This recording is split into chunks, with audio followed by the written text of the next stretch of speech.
창세기 48장 10절에서 16절 오늘의 토라 포션의 말씀입니다. 한 목소리로 봉독하시겠습니다. 이스라엘의 눈이 나이로 말미암아 어두워서 보지 못하더라.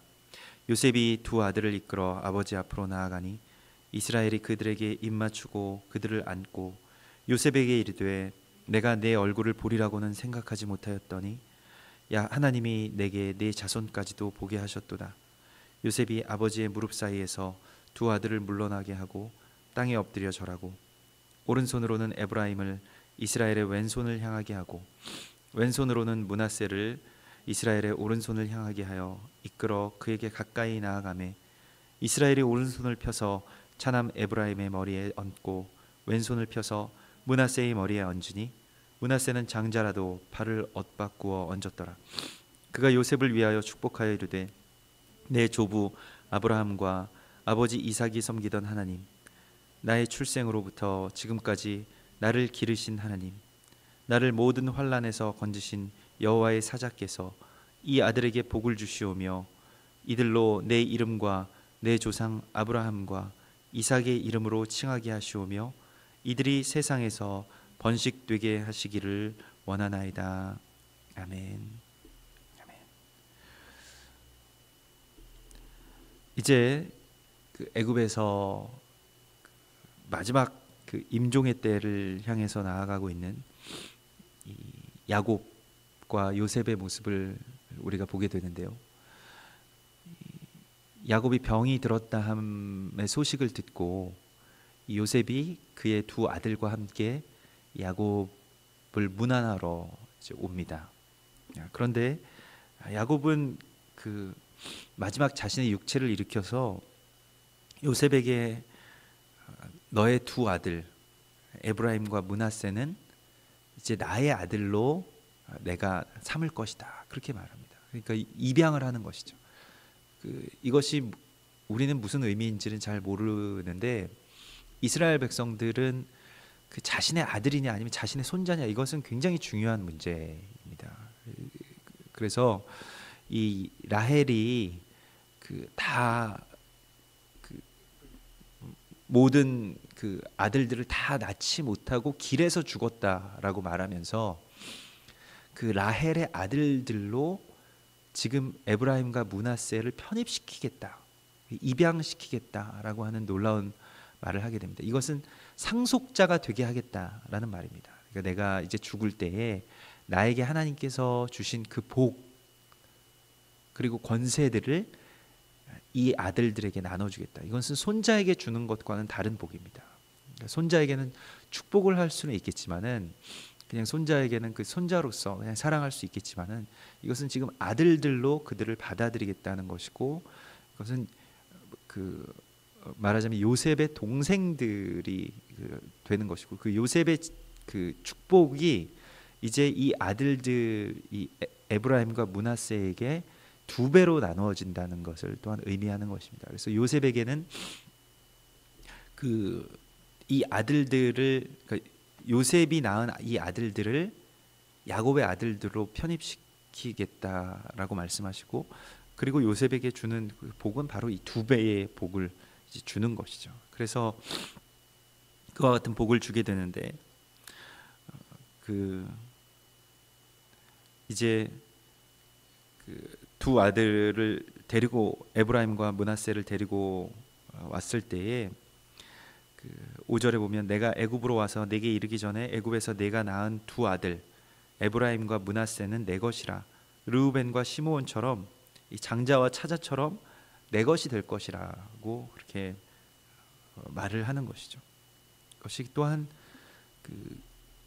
교회에 대한, 이 세상과 또 아직 이스라엘을 만나기 전에 두 교회에 대한 하나님의 말씀이고, 그들이 나의 지파, 나의 아들들이 될 것이다 라고 하는 하나님의 언약의 말씀과 그대로 유사하게 예표하고 있는 그러한 말씀이기도 합니다. 그래서 에브라임과 므낫세가 내 것이라고 하였을 때에 이 땅의 교회, 또 어떻게 보면 예전에 우리가 구교와 신교가 있지 않습니까? 그것과 마찬가지로 에브라임과 므낫세가 또 이 땅의 교회가 내 것이다 예수님께서 그렇게 말씀을 하시는데, 오늘 본문의 말씀은 이스라엘의 눈이 나이로 말미암아서 어두워서 보지 못하더라.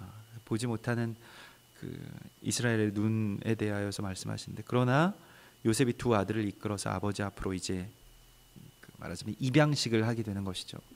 나아가는데 그 이스라엘이 그들에게 입맞추고 그들을 안고 이렇게 나와 있습니다. 그래서 눈이 먼 이스라엘에 대해서 예수님께서 탄식하셨는데요. 너희가 눈이 있어도 보지 못하고 또한 귀가 있어도 듣지 못한다고 말씀하셨는데, 그러나 야곱은 그들을 보지는 못하였지만은, 그러나 야곱은 아주 온전하게 하나님의 영으로 말미암아서 이들을 좀 축복하는 모습을 보게 됩니다. 그래서 그 요셉이 아버지의 무릎 사이에서 두 아들을 물러나게 하고 땅에 엎드려서 절하고, 이제 오른손으로는 에브라임을 이스라엘의 왼손을 향하게 하고 왼손으로는 므낫세를 이스라엘의 오른손을 향하게 하여 이끌어 그에게 가까이 나아가며, 그래서 그 창자, 그 차자인 그 에브라임의 이 장자에게 주는 손인 오른손을 올리고 그 장자인 므낫세에게 왼손을 펴서 이제 올렸다라고, 엇바꾸어서 이렇게 올렸다라고 말할 분명하게 이 14절에서 기록을 하고 있습니다. 에브라임이 어떤 존재이냐면, 결국 이 에브라임은 하나님께서 이 땅 가운데 이제 번성하라고 하셨을 때 이 다가라고 하는 그 단어와 이 에브라임의 그 단어, 그 다가라고 하는 단어와 에브라임의 그 어원이 이제 만나게 됩니다. 그것이 이제 그 물고기라는 단어에서 만나게 되는데, 이제 물고기 그리고 번성하라 그리고 다가, 이러한 그 단어들이 이제 함께 만나게 돼서 에브라임은 이제 물고기에서 나온 말이죠. 그래서 그 에브라임이라고 하는 것은 이제 번성이라는 뜻, 말 그대로 직역하자면 번성하다라는 뜻을 가지고 있고, 오늘도 야곱이 이스라엘이 이 에브라임을 축복할 때 이들로 번성하게, 세상에서 번식되게 하시기를 원하나이다. 에브라임의 말 그대로, 에브라임의 이름 그대로 축복하는데, 내 조상 아브라함과 이삭의 이름으로 칭하게 하시며 이들이 세상에서 번성하게 하시기를 원하나이다. 이렇게 말을 하고 있습니다. 그래서 이 축복을 준, 번성의 축복을 받은 자가 에브라임인데요. 에브라임은 훗날에 12지파 가운데서 가장 큰 지파인 유다 지파와 더불어서 아주 경쟁하는 지파가 되고, 결국에는 이제 남유다와 북이스라엘로 나뉘었을 때 북이스라엘의 주축, 가장 대표적인 그 지파가 되죠. 북이스라엘 대부분 에브라임 지파, 또 에브라임 지파에서 왕이 나오게 되고, 그러한 곳이 에브라임이고, 그리고 온 열방으로 이제 흩어지게 되어서 결국 이제 교회와 또한 그 이방의 남은 자들, 이방의 남은 교회들을 이제 상징하는 그러한 지파가 되었는데요. 그래서 예수님께서 이 갈릴리에서 또 에브라임 지파들과 함께 아주 여러 사역들을 하신 것을 우리가 보게 됩니다. 사실은 예수님은 유대인임에도 불구하고 에브라임 지파들의 사람들과 많이 교류하였던 것으로 보여지고, 실제로 예수님의 생명의 위협을 느꼈을 때 죽은 나사로를 살리고, 요한복음 11장에 보면 죽은 나사로를 살리고 유대인들이 이제 예수님을 죽이려고 모의하였을 때 예수님께서 다시 유대인 가운데 드러나지 않으시고, 요한복음 11장 51절에 보면 거기를 떠나 빈들 가까운 곳인 에브라임이라는 동네에 가서 제자들과 함께 거기 머무시니라. 그래서 예수님이 몸을 숨겨주는 그러한 아주 예수님의 지지 기반이 되는 곳이었죠. 이곳은 예수님 이전 시대에는 유다 국가 안에 포함되지 않았습니다. 근데 헤롯이 이제 즉위하고 나서 자신의 국가로 그냥 편입시켜 버렸지만은, 그러나 이것은 엄밀하게 따지면 예전부터 솔로몬 이후부터 예수님 이전까지는 이곳이 그냥 이방으로 남아 있었던 곳, 에브라임이 그렇습니다. 그래서 그 에브라임은 이제 이방, 또 물고기, 번성하다라는 뜻을 가지고 있고, 그래서 예수님께서 갈릴리 지역의 그 에브라임 지파들, 또 그 에브라임 사람들과 함께 그 많은 사역들을 하셨던 것을 우리가 뭐 성경 안에서도 볼 수 있고, 또한 그 벳세다라고 하는 곳 자체가 예수님의 어떤 그 뭐 영적인 본거지가 되었던 가버나움이나 벳세다라고 하는 곳은 다 물고기와 관련이 있는 곳입니다. 그래서 특별히 이 벳세다는 이 물고기의 집이라는 뜻을 가지고 있는데요.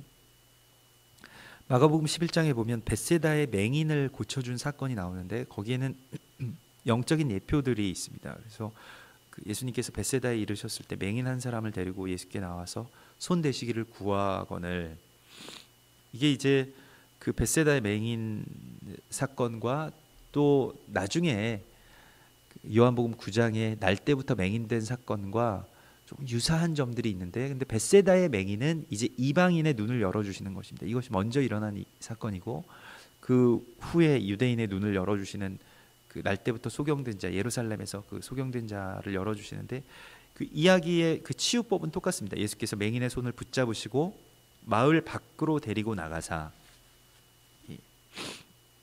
다 예언적인 예표가 있습니다. 눈에 침을 뱉으시며 그에게 안수하시고 무엇이 보이느냐 물으십니다. 그래서 마을 밖으로 나간다는 것은 이제 복음이 이스라엘 밖으로 전해지는 것, 그리고 또한 이방인들에게 복음이 먼저 전해지는 것에 대해서 말씀하시는 것이고, 눈에 침을 뱉으시는 것, 그리고 무엇이 보이시냐 물으시는 것이 바로 복음에 대해서 열리고 말씀에 대해서 열리고 토라에 대해서 열리는 것에 대해서 말씀하시는 것입니다. 그리고 쳐다보며 이르되, 그 벳세다 맹인이 이렇게 말합니다. 사람들이 보이나이다. 나무 같은 것들이 걸어가는 것을 보나이다. 이렇게 말씀하죠.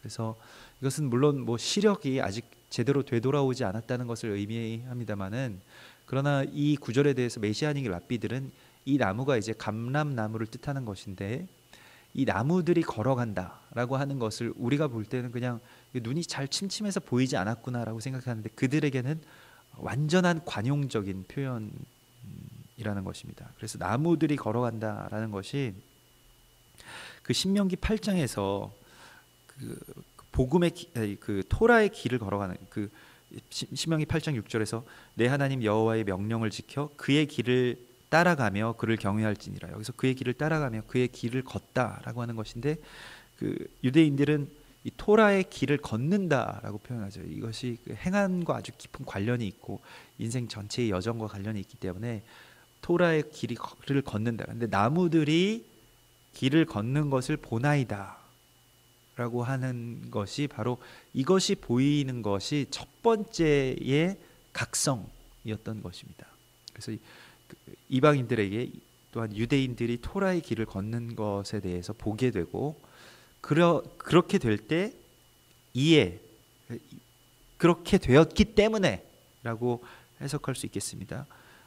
이에 그 눈에 다시 안수하시며, 한 번 더 안수하시는데, 그가 주목하여 보더니 나아가서 모든 것을 밝히 보는지라.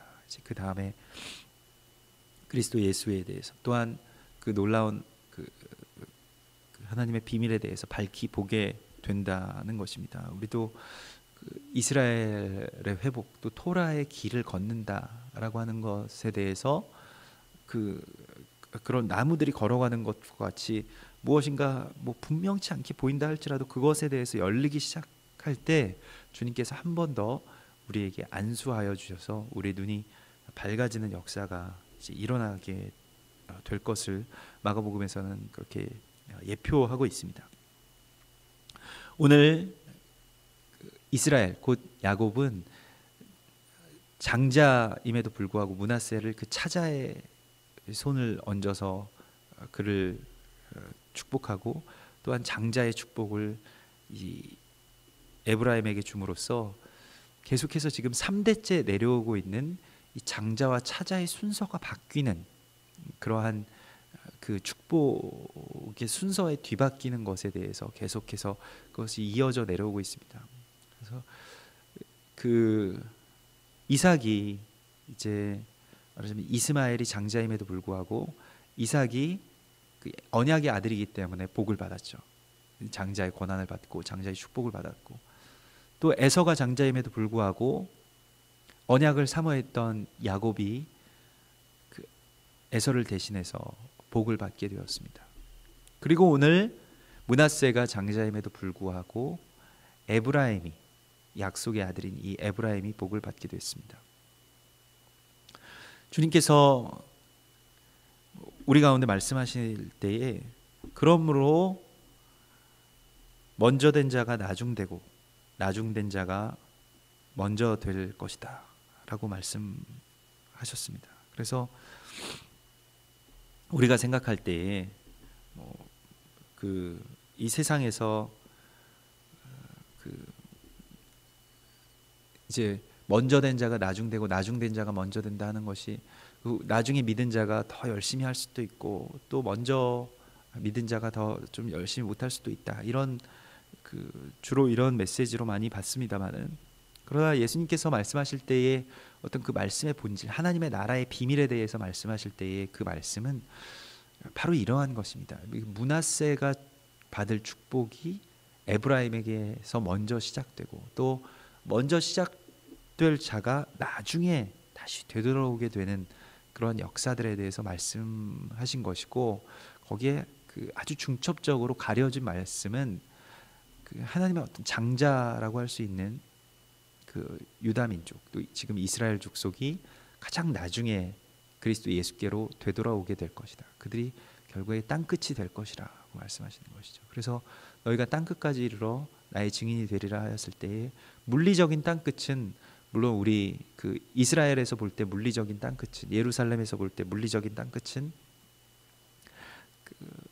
우리 한국과, 한국이 이제 말하자면 땅끝 마을이죠.